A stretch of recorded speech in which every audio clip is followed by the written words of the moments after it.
Y en esta mañana, llegamos a el versículo 21 del capítulo 2 de Lucas, y precisamente leíamos esto durante el tiempo de la lectura bíblica, porque al ser una sección algo extensa, es importante que al menos vayamos leyéndolo, vayamos teniéndolo en consideración antes de llegar al mensaje. Y como recordarán, pues se trata de una sección tal vez muy conocida, pero nuevamente, si prestamos atención y si ponemos la mira en los detalles, en lo que el Señor nos habla, en lo que Lucas está, inspirado por el Espíritu, por supuesto, Lucas está buscando transmitirnos, seguramente seremos bendecidos porque se trata de la palabra de Dios. La semana pasada concluíamos precisamente la primera parte el mensaje de la primera parte de Lucas capítulo 2, y veíamos que no hay otro camino, que no hay atajos. La única esperanza que tenemos es poder comprender y apreciar que el rey del universo, vino a nacer y no en un palacio, sino en un pesebre, ¿recuerdan? Y que esa alabanza que es entonada por todos los cielos y manifestada a los pastores en ese momento, en los cielos, debe realmente armonizar y estar ahí en los corazones de cada uno de nosotros. Por eso es que hablábamos que estas dos escenas, tanto desde el palacio al pesebre como desde el cielo al corazón, nos dan y nos enseñan, nos manifiestan estas verdades tan importantes para nuestras vidas. De otra manera, no podemos seguir y no podemos tener esperanza, porque las Escrituras nos enseñan, porque la Biblia nos enseña que solo hay un camino, que solo hay una verdad. Y que a diferencia, lo veíamos la semana pasada, de todo el orgullo que rodea, que todo el poder, los tesoros y la prosperidad que rodea a los reyes, a los sabios, a los orgullosos, a los poderosos de esa época y de hoy, nada de eso, nada de todo eso que les rodea puede salvarles, sino al contrario, como estaremos viendo hoy, es su propia perdición. Es aquello que los tiene cautivos y, sin lugar a dudas, en el camino equivocado, en camino a su perdición.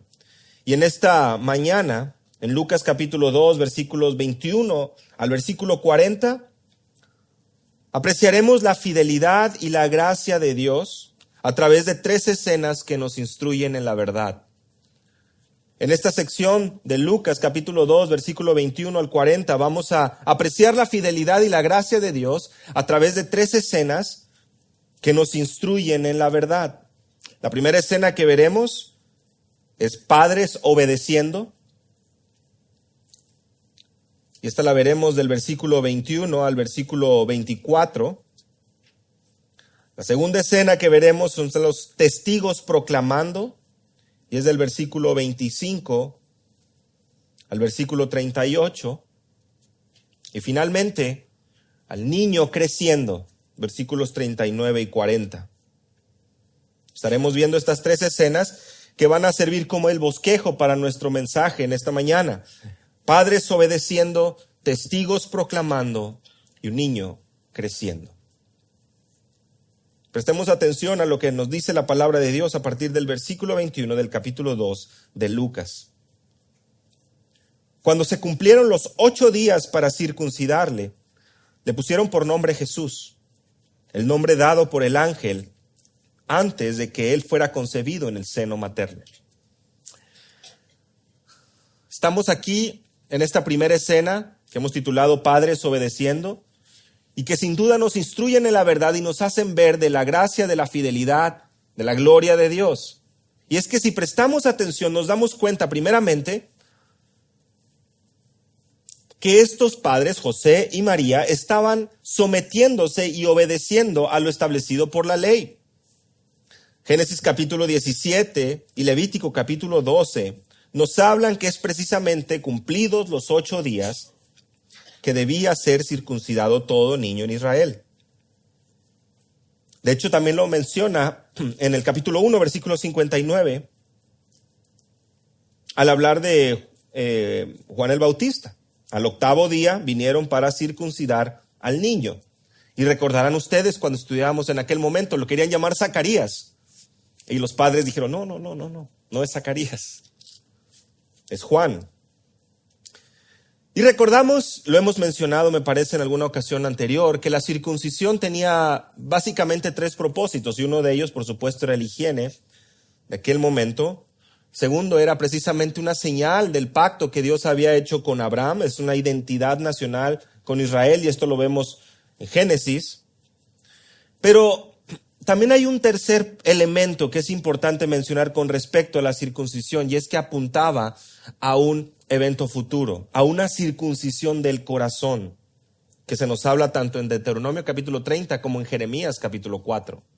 Hay una verdad aquí que de alguna u otra manera anticipa aquello que realmente tenía un valor eterno, un valor genuino en el sentido espiritual.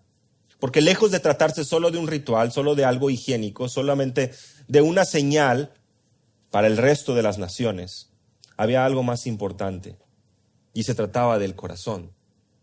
Y es esto lo que nos anticipa precisamente.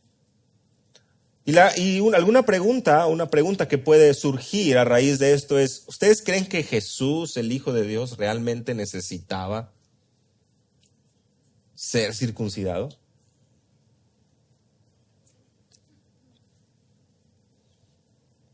Hay un mensaje de David que estuvimos estudiando en Hebreos, de por qué fue importante la humanidad de Cristo. Muy importante. Porque sí era necesario, en el sentido de que Él necesitaba cumplir toda justicia. Gálatas capítulo 4, versículo 4 nos enseña el apóstol Pablo de que es Jesús precisamente quien, nacido bajo la ley, nacido de mujer, fue enviado para poder redimir a los que estaban bajo la ley. Y Él, Jesús, debía cumplir todo lo prescrito por la ley, precisamente porque aquel que iba a tomar nuestro lugar debía cumplir cabalmente todo lo que nosotros no podemos cumplir. Creo que aquí estamos de acuerdo en que nuestras vidas distan mucho realmente de perfección. Y desde pequeño, desde su nacimiento, Lucas se encarga de hacernos ver que sí hubo alguien que desde pequeño sus padres lo llevaron por ese camino de manera que pudiera cumplir cabalmente todo lo establecido por la ley. Y además nos da testimonio de que fue plenamente hombre, nacido de mujer, además con varios testigos, para que no quede ninguna duda, como lo estamos viendo.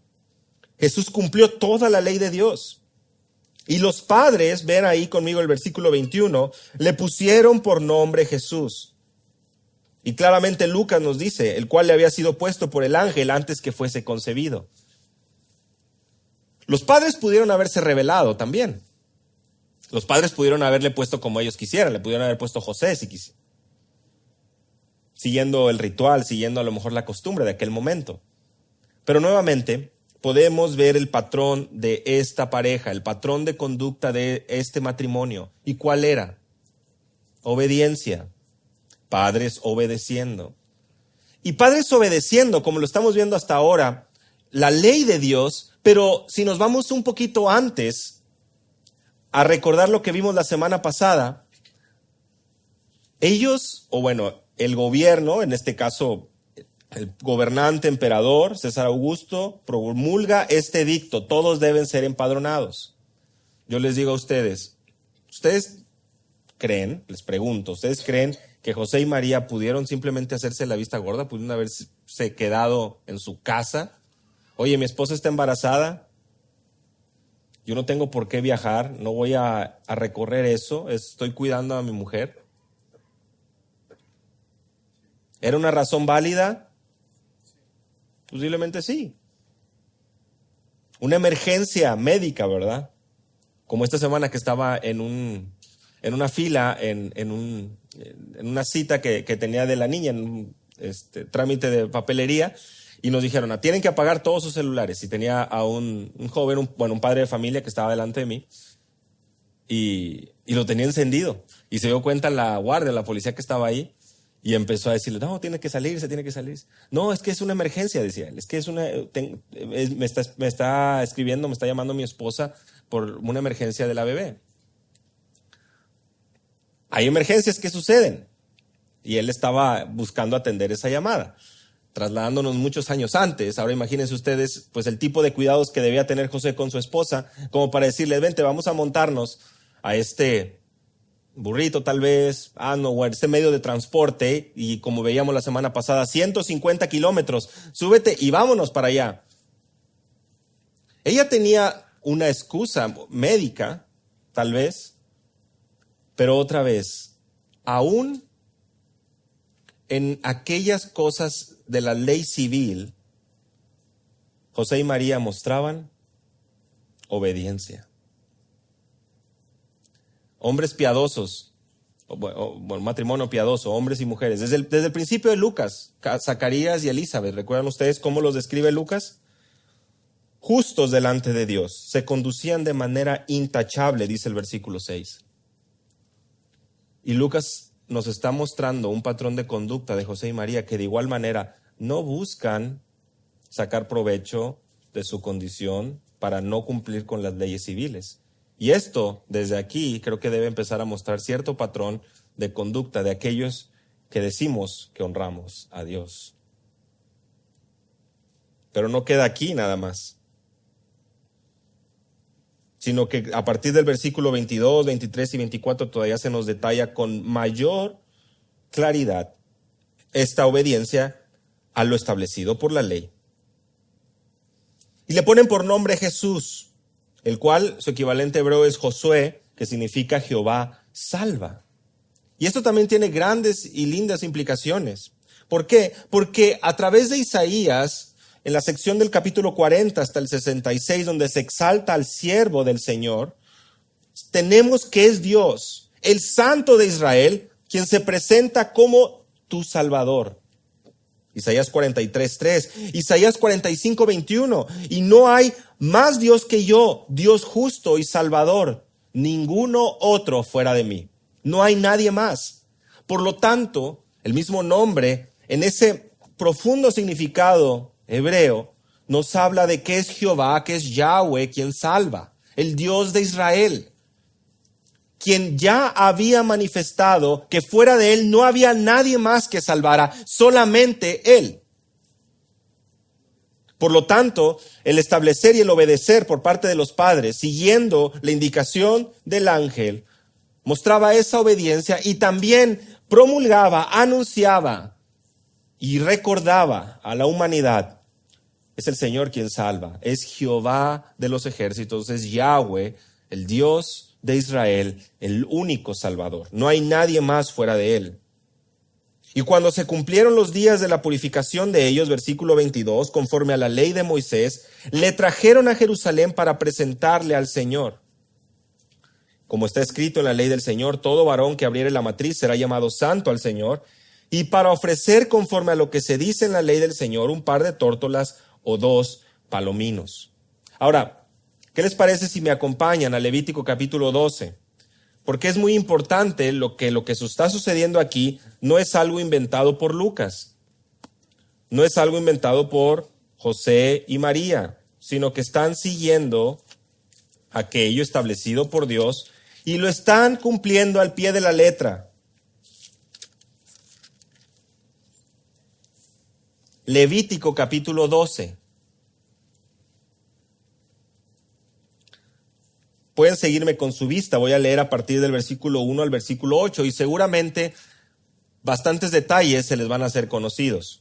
Y el Señor habló a Moisés, o Jehová habló a Moisés diciendo: habla a los hijos de Israel y diles: cuando una mujer dé a luz y tenga un varón, quedará inmunda por 7 días, como en los días de su menstruación será inmunda. Al 8º día, la carne del prepucio del niño será circuncidada. y ella permanecerá en la sangre de su purificación por 33 días. No tocará ninguna cosa consagrada, ni entrará al santuario hasta que los días de su purificación sean cumplidos. Pero si da a luz una niña, quedará impura por 2 semanas, como en los días de su menstruación, y permanecerá en la sangre de su purificación por 66 días. Cuando se cumplan los días de su purificación por un hijo o por una hija, traerá el sacerdote a la entrada de la tienda de reunión un cordero de 1 año como holocausto y un pichón o una tórtola como ofrenda por el pecado. Entonces él los ofrecerá delante del Señor y hará expiación por ella y será limpia del flujo de su sangre. Esta es la ley para la que da a luz, sea hijo o sea hija. Versículo 8. Pero si no le alcanzan los recursos para ofrecer un cordero, entonces tomará 2 tórtolas o 2 pichones, uno para el holocausto y el otro para la ofrenda por el pecado, y el sacerdote hará expiación por ella y quedará limpia. Claramente, detalle a detalle, se nos presenta precisamente lo que sucedió con María, José y el niño Jesús en este momento. ¿Qué significa? ¿Qué es lo que podemos ver? Varias conclusiones. Primeramente, la obediencia, la purificación de la madre. Ahora, el texto nos dice que se cumplieron los días de la purificación de ellos. Aquí hay algún cuestionamiento, tal vez en algunos le ha brincado y dice, pero pues ¿qué no es la madre nada más? ¿Por qué es que se menciona el ellos? Bueno, podemos pensar en que seguramente José, recordemos que pues dio a luz en un lugar pues donde no había ni mucha ayuda ni muchas patrones de higiene o cuidados, pues tuvo que participar y posiblemente pues también toca o viene en contacto con la sangre al momento del nacimiento.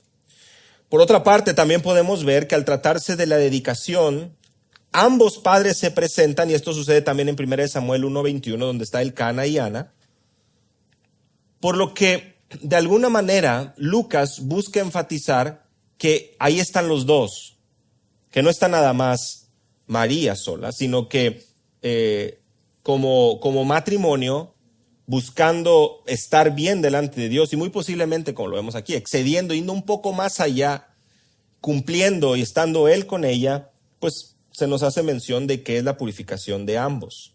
Esto es conforme a la ley de Moisés, lo que acabamos de leer ahora en Levítico capítulo 12.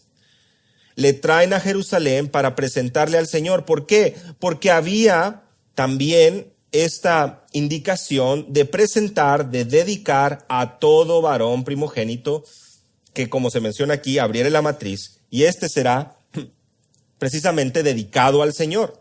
Esto lo vemos en Éxodo capítulo 13, donde se instruye precisamente a que todo varón, o bueno, todo primogénito, el primer nacido de toda matriz entre los hijos de Israel, debe ser consagrado. Dice el Éxodo capítulo 13, versículo 2, conságrame, santifícame a todo primogénito. Versículo 12, dedicarás al Señor todo primer nacido de la matriz. Estamos también en Éxodo capítulo 13. Así que la indicación, versículo 15, es, por esta causa, dice el Señor, todo primer nacido de la matriz es redimido, es santificado, es mostrado entre los hijos de Israel. Versículo 15 también es mencionado la misma razón, el mismo comportamiento, la misma indicación.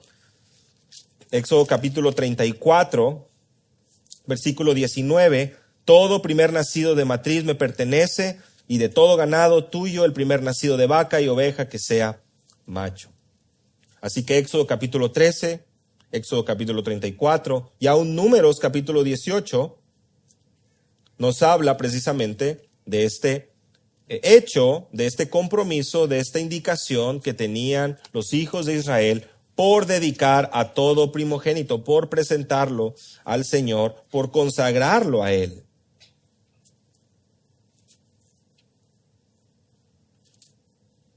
Además, versículo 24 dice que también había sido traído a Jerusalén, para, no nada más para presentarlo y dedicarlo, consagrarlo al Señor, sino para ofrecer, conforme a lo que se dice en la ley del Señor, un par de tórtolas o 2 palominos, que es lo que leíamos hace un momento en Levítico capítulo 12, si prestamos atención. Que por cierto, ¿qué nos habla de la condición económica de José y María? Que no les alcanzaba para un cordero, exactamente. Así que en el caso de esas situaciones donde tenemos, bueno, y si no tienes esto, entonces aplica esto. Y pues aquí era precisamente esa condicional. No puedes, bueno, no estás exento, tienes que cumplir con esto otro. Y pensemos un poco en esto. O sea, lejos de, si bien es cierto, no vemos gran detalle, sí vemos la mención de Lucas y lo hace con un propósito. Lo hace con un propósito. Prestemos un poco de atención a esa situación. Estos padres no utilizaban su situación económica para justificar desobediencia, para no someterse a los mandatos del Señor, sino aún en su condición económica, que como vemos claramente aquí, no solamente no tenían la manera, ni el lugar, ni la posibilidad de encontrar un lugar para que pudieran hacer el niño, sino que además claramente tampoco tenían la posibilidad de adquirir, de tener, de presentar el cordero, y por lo tanto tenían que ir por la siguiente opción, que era 2 tórtolas o 2 palominos. Pero esto, su condición económica, no los lleva a decidir no obedecer, sino que al contrario, Lucas muestra que en esa misma condición, en esas dificultades económicas que posiblemente pasaban, ellos se encontraban esperando, aguardando y confiando en la palabra de Dios para ellos. Su obediencia no estaba condicionada en si me va bien o si me va mal. Su piedad, su obediencia es evidente en este pasaje. Por eso es que titulábamos esta primera escena los padres obedeciendo. Y obedeciendo sin importar su situación. Obedeciendo bajo cualquier adversidad o bajo cualquier situación que pudiera presentarse. Recordemos que en el Magnificat de María, en el canto que tiene el versículo 47, el capítulo 1, ella exclama y dice: mi alma se regocija en Dios, su Salvador. Ella confiaba plenamente en Dios. Y ella había mantenido y buscado y procurado presentar y hacer las cosas de manera correcta, obedeciendo.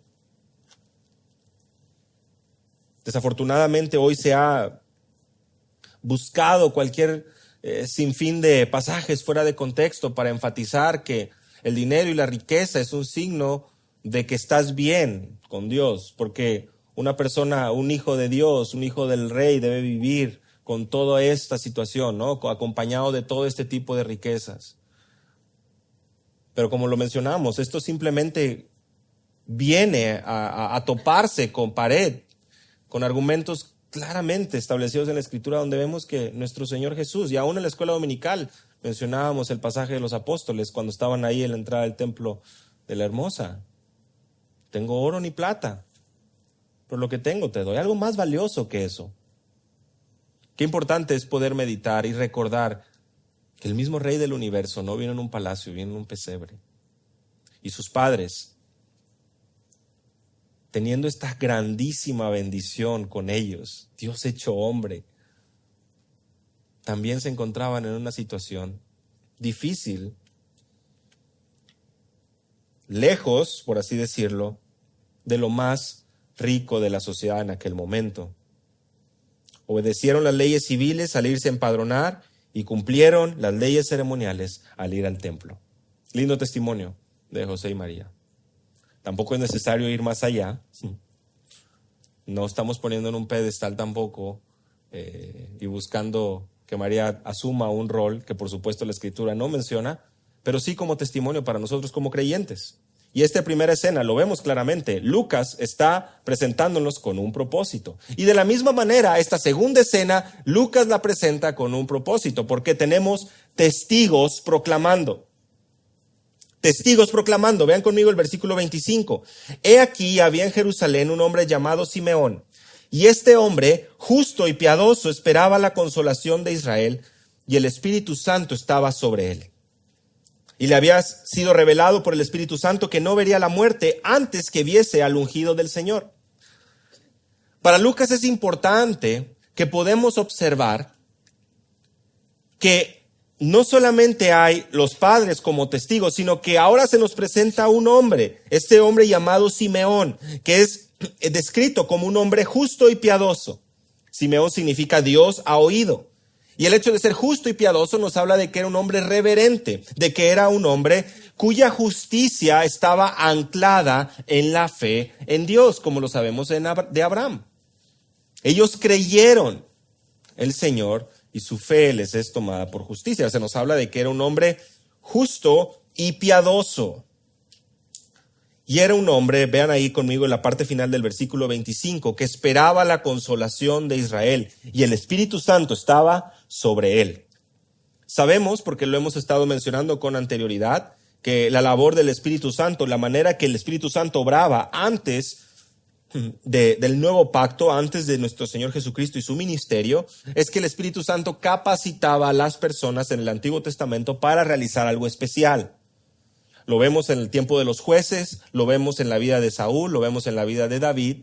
Y por eso, como lo hemos mencionado anteriormente, es que David ora y dice, no se aparte de mí tu espíritu, porque él había visto lo que el Espíritu Santo, la manera en que se había apartado de Saúl. Y la oración de David es buscando y procurando mantenerse firme y cumplir con esa labor de rey de Israel. Ahora, Lucas nos describe que este hombre Simeón estaba esperando la consolación de Israel. La consolación de Israel, ¿dónde es que podríamos haber escuchado acerca de esto? Al principio les comentaba yo que Isaías es un libro muy claro donde se nos habla y se nos recuerda una y otra vez que sí hay un consolador para su pueblo. Y ese es Jehová. Es Yahweh, es el Señor. Porque a pesar de todas las dificultades, de los exilios, de los cautiverios, de los momentos difíciles que habían vivido, es el Señor, es Dios, quien, Isaías capítulo 40, consolaos, consolaos, hace esa indicación. Isaías 49, versículo 13, nuevamente, el Señor ha consolado a su pueblo. Isaías 49, 13, y de sus afligidos tendrá compasión. Tan solo unos capítulos más adelante, Isaías capítulo 51, versículo 3. Ciertamente el Señor, Jehová, consolará a Sión y consolará todos sus lugares desolados. Hay un consolador, hay un tiempo de una consolación anhelada y esperada por el pueblo. Estaba anunciada ya por el profeta Isaías en el capítulo 49, versículo 3, en el capítulo 51, versículo 3, en el capítulo 57, versículo 18, es el Señor quien dice, he visto sus caminos, pero los sanaré.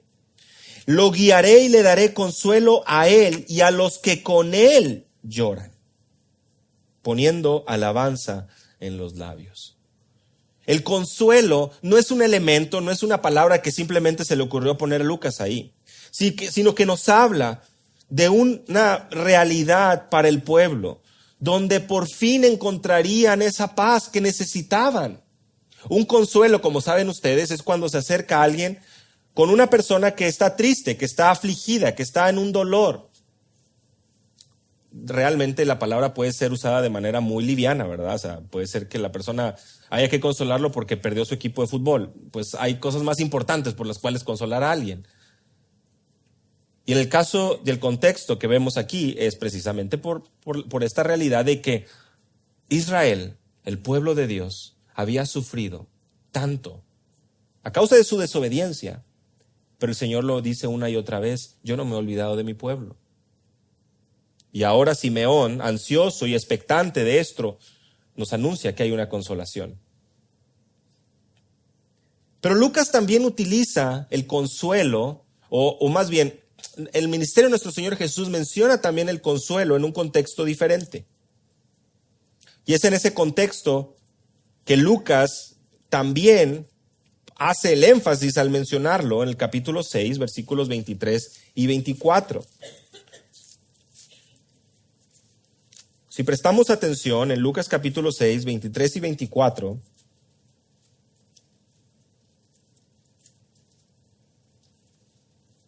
en el contexto de las bienaventuranzas, nuestro Señor Jesús dice: bienaventurados vosotros los pobres, porque vuestro es el reino de Dios. Bienaventurados los que tienen hambre, porque serán saciados. Bienaventurados los que lloran, porque van a reír. Bienaventurados son cuando los hombres os aborrecen, cuando os apartan de sí, cuando los colman de insultos por causa del Hijo del Hombre. Versículo 23. Alegraos en ese día y saltad de gozo, porque vuestra recompensa es grande en los cielos, pues sus padres trataban de la misma manera a los profetas. Ahora vean conmigo el versículo 24. Pero ay de vosotros los ricos, porque ya estáis recibiendo todo vuestro consuelo.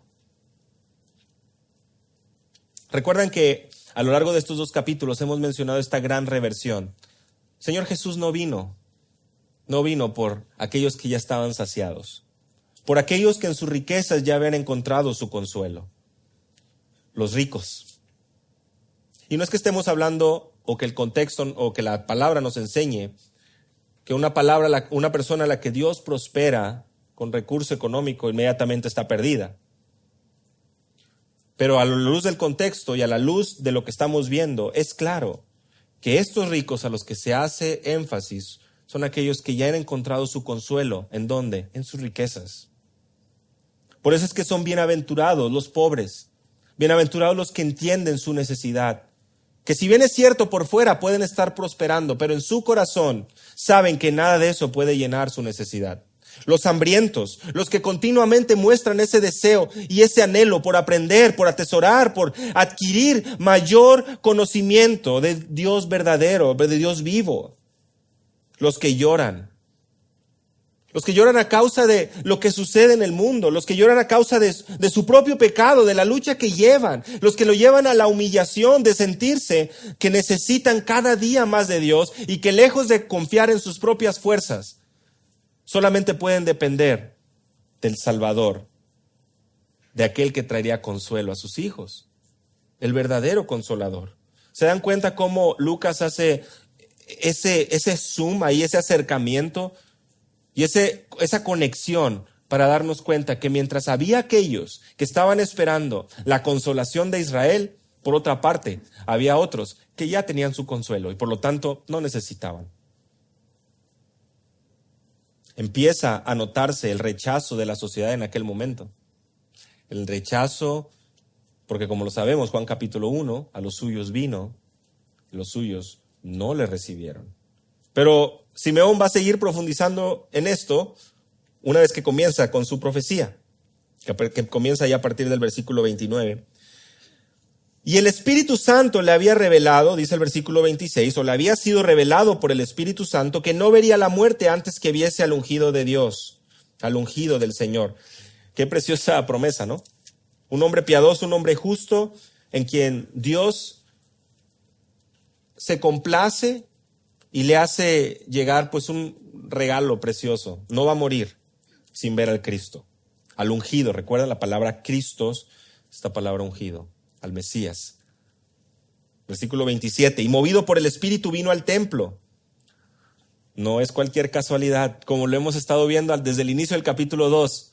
El empadronamiento, el edicto del rey, no era simplemente algo que le salió del corazón al rey obrar, sino que había un rey encima que estaba obrando y tomando el control de todo para poder llevar a José y María a Belén y de esa manera poder cumplir con lo ya prometido. No hay casualidades. Lucas lo hace ver, movido por el Espíritu de Dios, movido por el Señor, viene al templo. Cuando los padres del niño Jesús lo trajeron al templo para hacer por él conforme al rito de la ley, él lo tomó en sus brazos. ¿Quién? Simeón.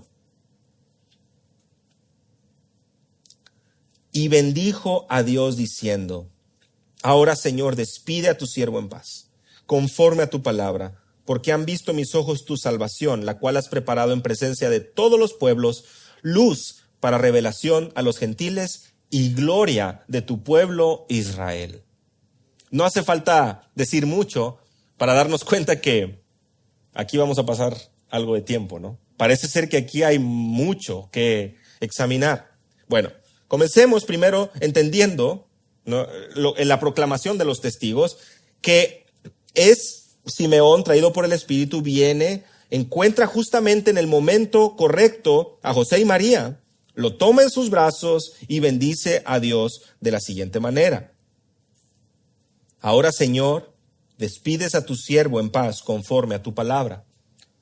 Así como sabemos y identificamos a la profecía de Zacarías como Benedictus, el Magnificat de María, este es conocido como el Nunc Dimittis, que precisamente es la realidad de que ahora, Señor, las primeras palabras que encontramos ahí, que la promesa de Dios se ha cumplido. Reconoce Simeón que la promesa de Dios hacia su vida no ha caído en el olvido, sino que está ahí frente a sus ojos. Es más, lo está cargando con sus brazos. Él se identifica a sí mismo como siervo. ¿Se dan cuenta? Despide a tu siervo en paz. ¿Cuántos de aquí hemos entendido realmente lo que esta palabra significa? Despide a tu siervo en paz. ¿Por qué es que Simeón se identifica como un siervo? ¿Cuál es la búsqueda de nuestra sociedad hoy de las personas? Nadie quiere ser siervo de nadie. Nadie quiere ser esclavo de nadie. De hecho, es una palabra que está ajena al vocabulario aceptado. Simeón no tiene ningún problema porque él es un esclavo fiel de Dios, del Dios vivo, quien es su Señor. Y para el creyente es de la misma manera. Vean cómo encontramos tantos distintivos interesantes de hombres piadosos que, primera escena, obedecen cabalmente, puntualmente, todo lo establecido por la ley.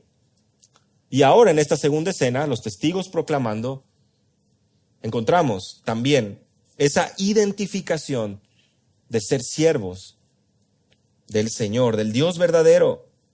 Además identifica, en paz, esa paz que solo proviene de Dios, al saber que es Él quien está cumpliendo lo que prometió desde tiempo atrás. Dios no se ha olvidado de su pueblo. Dios está trayendo esa consolación verdadera y esa esperanza prometida. Han visto, dice, conforme a tu palabra. Y es precisamente la exaltación a que Dios obra y cumple lo que ha prometido. Y si hay otro énfasis que hemos visto en Lucas 1 y Lucas 2 en nuestro recorrido por esos dos capítulos, es precisamente eso. Lo que Dios anuncia que va a suceder, sucede. Lo que Dios anuncia que va a suceder, viene y sucede contra los pronósticos de los escépticos. Han visto, porque han visto mis ojos tu salvación. Sobra decir a quién estaba viendo: Simeón. La salvación de Dios es una realidad en la persona de Jesús. Es Dios quien hace notoria su salvación a las naciones. Él lo ha anunciado, Isaías capítulo 52, versículo 10. El Señor ha desnudado su santo brazo a la vista de todas las naciones, y todos los confines de la tierra verán la salvación de nuestro Dios. Todos los confines de la tierra. Ya empezamos a ver cómo desde el Antiguo Testamento hay una indicación de las naciones. Es ahí en Isaías 52, versículo 13, donde se nos menciona: aquí mi siervo prosperará, y él será enaltecido, levantado y en gran manera exaltado. Isaías 52, versículo 13. Isaías 53, el siervo sufriente, el Mesías, el Cordero de Dios que vino a quitar el pecado del mundo. Él es la salvación encarnada, la salvación de Dios, el Hijo de Dios. Y esta has preparado en presencia de todos los pueblos. Precisamente lo que acabamos de ver a la luz de Isaías 52, versículo 10. Toda la tierra, todos los pueblos, es evidente esta salvación. Y no queda lugar a dudas. Este primer testigo está proclamando la fidelidad de Dios. Este Simeón, primer testigo, está dejando en claro que esta salvación es real y ha sido preparada por Dios en presencia de todos los pueblos. Y mira hasta dónde ha llegado el testimonio de este hombre. Hasta nuestras manos hoy. Luz para revelación a los gentiles y gloria de tu pueblo Israel. Otra vez, hermanos, la primera indicación de Lucas de manera directa en su libro, en estos dos tomos, Lucas y Hechos, donde ya está claramente la indicación de los gentiles. Como ese adelanto de todo lo que vendría, como ese cumplimiento en los labios de la profecía, de la proclamación de Simeón. El Mesías que viene de lo alto. ¿Recuerdan la aurora del cielo, la aurora de la mañana? Versículo 78, versículo 79 del capítulo 1, ya había sido mencionado. Porque había tinieblas que estaban sacudiendo, que estaban entenebreciendo y que continúan entenebreciendo o trayendo oscuridad en la vida de las personas. Esta oscuridad, esta situación es completamente vuelta a una realidad llena de brillo, llena de luz. ¿Por qué? Porque es el Evangelio, es Cristo quien viene a traer esa luz a los gentiles, a fin de traer la salvación hasta los confines de la tierra. Hechos capítulo 13, versículo 47. Y en Hechos capítulo 26, versículo 23, el apóstol Pablo, dando testimonio, dice, el Cristo había de parecer y ser el primero de la resurrección de los muertos para anunciar luz al pueblo y a los gentiles. Nuevamente, esto es Hechos capítulo 26, versículo 33. Lo que Pablo está anunciando ahí son una verdad muy linda, porque es el anunciar la luz al pueblo y a los gentiles. Lucas, en ambos tomos, se encarga de poder dejarnos claro que no hay un olvido a Israel, pero tampoco hay un olvido a los gentiles y al resto del mundo. Luz a las naciones. ¿Cuántas veces no hemos escuchado de esta verdad? Isaías 51, Isaías 52. Es Cristo, el siervo sufriente, el siervo de Dios, quien viene a traer y a hacer esa luz a las naciones. Isaías 42, Isaías 49. Lo pueden ver en su casa, pero tanto Isaías 42, 6 como Isaías 49, 6, como Isaías 51, 4 y 5 y Isaías 52, 10, dan esa indicación y ese patrón en cuanto a la realidad de que la salvación viene, la salvación es real y que esta justicia para todos los pueblos y esta luz para todas las naciones será una realidad en el siervo sufriente anunciado por Isaías, que hoy sabemos es el Cordero de Dios que quita el pecado del mundo, es Jesús, el Cristo, el Salvador. Y si para los gentiles Cristo viene a ser la revelación de Dios, para Israel es su gloria. Y es que Isaías se dirige a Sión para hacerles ver que su luz ha venido y esa gloria de Dios se manifestará ahí. Isaías capítulo 60, versículos 1 al 3. Una y otra vez, a lo largo de Isaías, vemos las indicaciones, el poder, la majestad y la victoria que el siervo sufriente, que el Mesías, traería. Y por supuesto, a la luz de los apóstoles todavía les queda la duda. Recordemos Hechos capítulo 1, la ascensión. ¿Será ahora que restaurarás el reino? Están esperando y expectantes a esa realidad que, como hemos venido estudiando, es una realidad futura, física y terrenal. Es Dios quien pondrá en gloria a Israel, porque Dios no ha olvidado a Israel. Romanos capítulo 9, Isaías capítulo 46. Los mantiene en sus planes y en su corazón para su gloria, para mostrar esa fidelidad y ese cumplimiento a sus promesas, de manera que Él no queda cambiando, tergiversando sus palabras. Nuestro Dios es eterno y aquello que ha cumplido es aquello que llevará a cabo. Las victorias y la gloria del siervo de Dios que vemos a lo largo de Isaías 40 hasta el capítulo 66 son una realidad. Son una realidad. Lo interesante es que aquí Simeón no hace mención del sufrimiento del Mesías. Si te das cuenta, vemos toda esta parte salvífica, toda esta parte gloriosa. Pero esperemos un poco. Versículo 33. José y su madre estaban maravillados de todo lo que se decía de él. Y es que lo que Simeón está diciendo ahí delante de José y María es: esta es la salvación de Dios para todo el mundo. La luz ha llegado, es universal. Y es que no es cosa menor, imagínate, José y María. La edad de María la estimábamos en aquel momento, no llegaba ni siquiera a los 18 años. Imaginemos que han sido días sobrenaturales. Una corta vida llena de situaciones muy prodigiosas, ¿no? Viene un ángel, se anuncia, quedas embarazada sin participación de hombre, llegas a un pesebre, de repente empiezan a llegar pastores que te empiezan a decir que ellos vieron ángeles que estaban entonando, cantando en el cielo, y les dijo que fueran ahí. Yo creo que ya tenía para escribir un libro María ahí, ¿verdad? Bueno, sabemos que Dios es quien inspira a los escritores bíblicos, y tanto Mateo, Marcos, Lucas y Juan, en el caso específico de Lucas, con los testigos, ¿recuerdan? Capítulo 1, primeros versículos, tomando y recabando toda la información para poder presentarla a Teófilo y hacerle ver la verdad precisa de todos los detalles. Y los bendijo Simeón, versículo 34, y dijo a su madre: he aquí, está puesto para caída y para levantamiento de muchos en Israel, y para señal que será contradicha, y una espada traspasará tu misma alma, para que sean revelados los pensamientos de muchos corazones. Como que ya cambió el lenguaje, ¿verdad?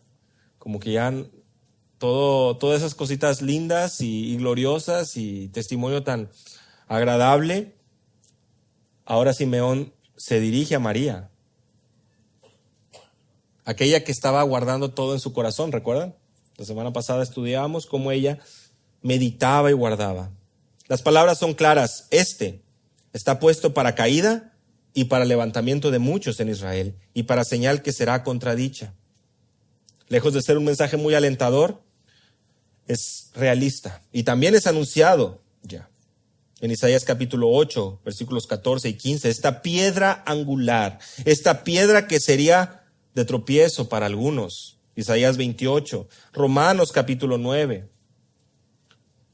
Ya estaba anunciado, el apóstol Pablo lo afirma también.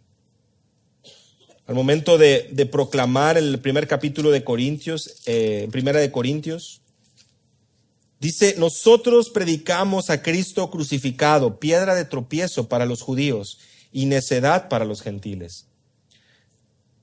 Mas para los llamados, para los escogidos, tanto judíos como griegos, Cristo es poder de Dios y sabiduría de Dios. Primera de Corintios capítulo 1, versículos 23 y 24. Predicamos a Cristo crucificado, quien es una piedra de tropiezo y necedad para judíos y gentiles, pero para los llamados, Cristo es poder de Dios y sabiduría de Dios. Ya ahí estamos viendo que hay una división, hay una caída de muchos y un levantamiento de otros. ¿Pensáis que he venido a traer paz en la tierra?, dice el Señor Jesús. Lucas capítulo 12, versículo 51. No, sino disensión. ¿Qué quiere decir esto? El evangelio, la presentación de la verdad del Señor, es precisamente un llamado a dejar todo, a olvidarte de tus bienes en el sentido de que te pertenecen, a olvidarte de tus propias fuerzas, a olvidarte de que tú sobrevives y te mantienes en base a tu sabiduría, a tu poder, a tu preparación, a tu capacitación, a tus talentos, a tus dones, a tu fuerza. No hay nada de eso. El creyente entiende, como lo sabía Simeón, que es un siervo, que es un esclavo y tiene un Señor, y a Él le debe todo, porque no puede gloriarse en nada, se gloria solamente en Él, en la cruz, en aquella que es una piedra de tropiezo a unos. ¿Por qué? Porque no es un mensaje popular, no lo era en ese tiempo y no lo es ahora. No es lo que la gente está buscando, no es lo que la gente está anhelando. Ellos vienen porque quieren respuestas, porque quieren resolver sus problemas, no porque quieran servir a alguien. ¿Cómo poder hacerle entender a una persona que la verdadera gloria viene al servir? Que la verdadera gloria viene en amar y perdonar a aquellos que te ofenden. Va completamente ajeno a lo que este mundo enseña. ¿Cómo poder explicar bajo la sabiduría humana que la verdadera esperanza eterna radica en que dejes todo lo que eres y que te consideres crucificado juntamente con Cristo y que ya no vives tú, sino que Cristo vive en mí, en cada uno de nosotros como creyentes, como lo decía el apóstol Pablo? Es ilógico y por lo tanto una piedra de tropiezo. Pero para los llamados, para aquellos que han, por la gracia de Dios, sus ojos han sido abiertos a ver y percibir esta verdad, es lo más glorioso que hay. Es lo más cercano al cielo en la tierra. Es lo más cercano al cielo en la tierra. Por eso es que es realmente un engaño cuando al malo, al impío, les decimos, no te preocupes, vendrán días mejores. No, no van a venir días mejores. Viene lo peor. Y por eso es que resulta también un engaño para el cristiano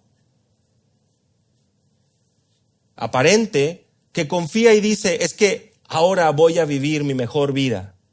Tu mejor vida ahora.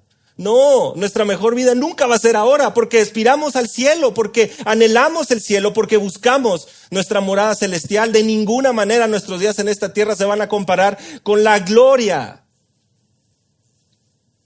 No podemos engañarnos y no podemos tapar el sol con un dedo. Esta señal, dice, será contradicha, una señal rechazada. La salvación a través de Cristo va a ser rechazada una y otra vez por la sociedad a lo largo de su ministerio. Simeón se lo está haciendo saber. La gente en el capítulo 4 de Lucas se llenan de ira cuando lo escuchan predicar. Le echan fuera de la ciudad, lo llevan hasta la cumbre del monte para despeñarle. Versículos 28 y 29 de Lucas 4. Rápidamente Lucas nos hace ver que lo que Simeón había profetizado, lo que Simeón estaba mencionando, es lo que sucede. Será contradicha, implica que será rechazada. Así que Simeón da a conocer que no todos van a responder de manera positiva, porque como lo acabamos de ver también en Lucas, ya hay algunos que ya tienen su consuelo. No están hambrientos, no están necesitados. Continúan en su necedad. Una espada traspasará tu alma. Esta referencia es una espada grande, una espada ancha. Y inevitable es el pensar que María no sufrió, no solo al ver el rechazo durante su ministerio de Jesús, sino también al verlo ahí en la cruz.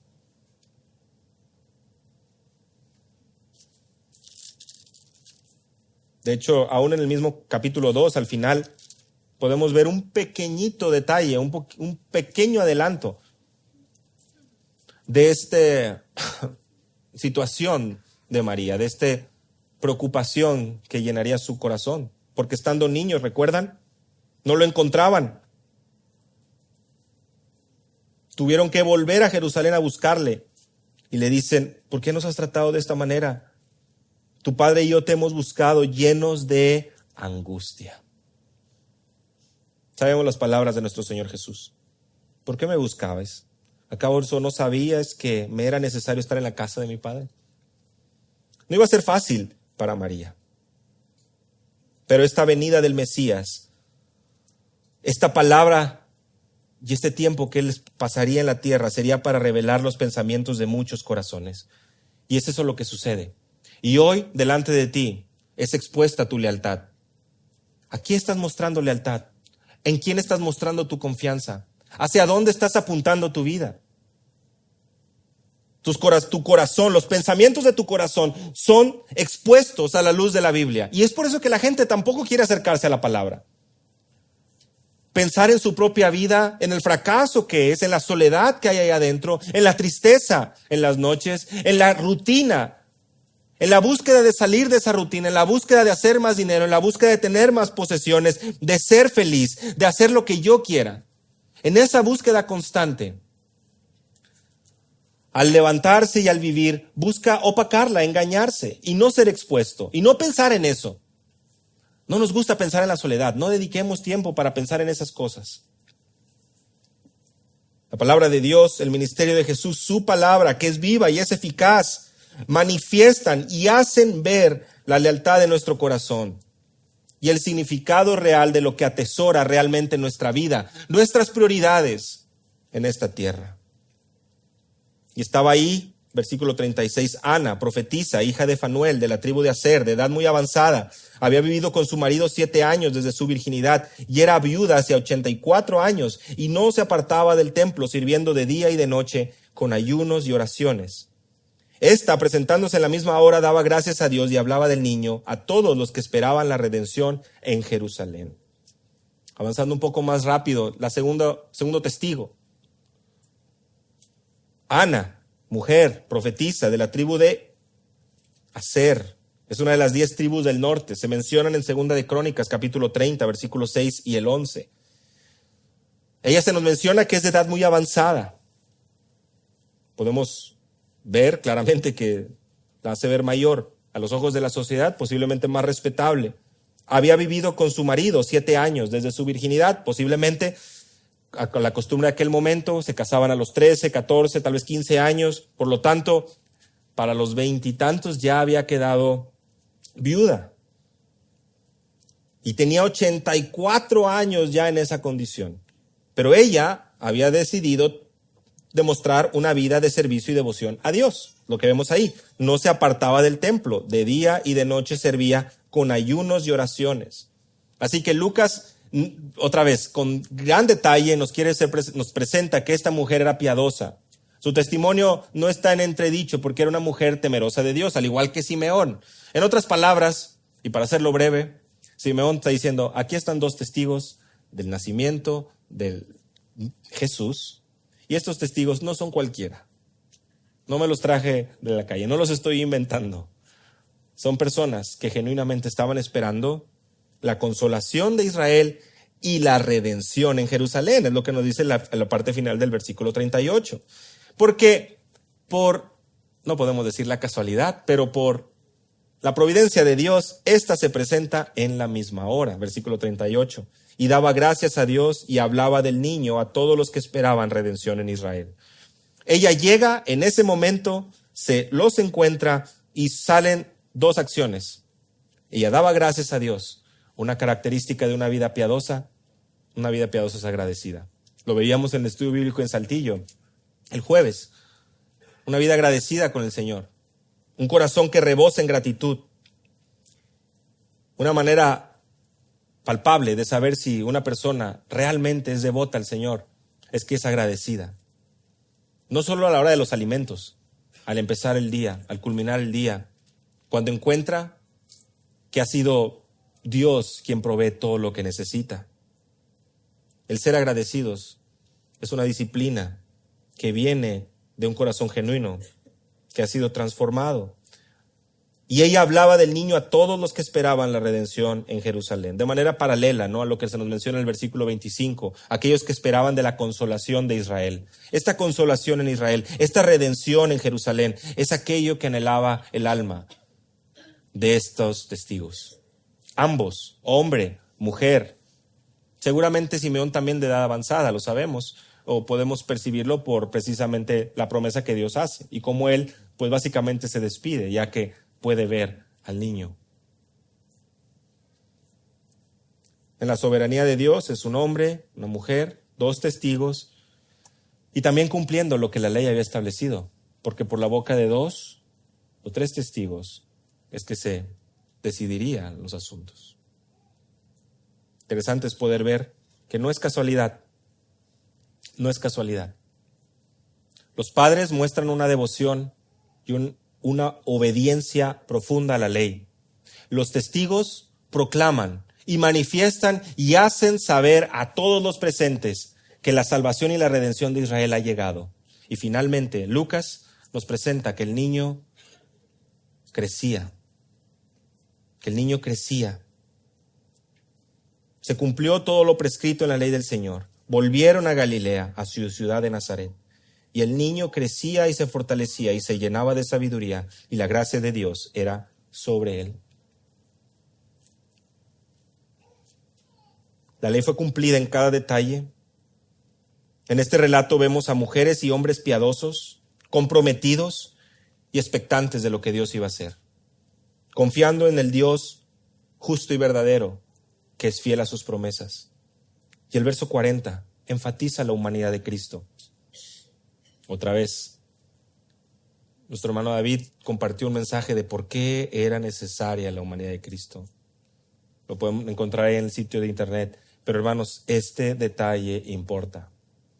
No parecía hombre, no era como una especie de fantasma. Lucas está dejando muy claro, él era hombre. Y tengo como testigos a sus padres, que fueron y cumplieron con todo lo ordenado del templo, y te presento como testigos a Simeón y a Ana, que lo vieron con sus ojos, hombres de edad, hombres respetables, y porque sabemos que él crecía y se fortalecía y se llenaba de sabiduría, y la gracia de Dios era sobre él. Físicamente había un crecimiento como tú y como yo lo vivimos. Se fortalecía de la manera como tú y yo nos fortalecimos de pequeños hasta grandes. Y esa sabiduría y esa gracia que solamente proviene de Dios. El Espíritu Santo en su vida, el favor de Dios estaba con él.